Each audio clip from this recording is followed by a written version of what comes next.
በዚህ ቪዲዮ ላይ የምትመለከቱት አነንሴፋሊ ይባላል።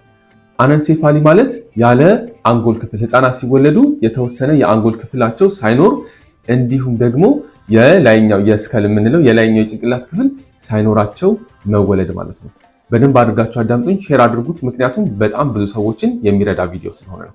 ቪዲዮ ላይ እንዳሳየዋችሁ አነንሴፋሊ ይባላል። ይህም ደግሞ እንደነገርኳችሁ ያለ አንጎል ክፍል መፈጠር እንዲሁም ደግሞ ያለ ስከል ወይም ደግሞ የላይኛው የጭንቅላት ክፍል ሳይኖራቸው ህፃናት መፈጠር ማለት ነው። በማህፀን ውስጥ ያሉ የጭንቅላታቸው ኒውራል ቲዩብ የምንለው ሳይዘጋ ይፈጠራሉ ማለት ነው።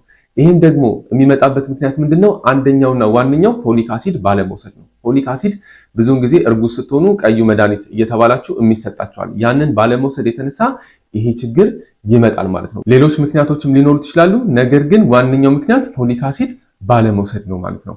ለዚህ እርግዝና ክትትል እጅግ በጣም አስፈላጊ ነው ማለት ነው። እርጉዝ የሆናችሁ ሴቶች ለማርገዝ እርጉዝ የሆናችሁ ብቻ ሳይሆን ለማርገዝ ገና እያሰባችሁ ያላችሁ ሰዎች ቀድማችሁ ፎሊክ አሲድን ከ3 ወር በፊት መጀመር ያስፈልጋል ማለት ነው። አነንሴፋሊ እንደነገርኳችሁ ክትትል እጅግ በጣም ያስፈልገዋል። ኢቭን ገና እርግዝና ሲታሰብ ነው ክትትሉ መጀመር ያለበት። ለዚህ የቅድመ ወሊድ ክትትል አስፈላጊ ነው።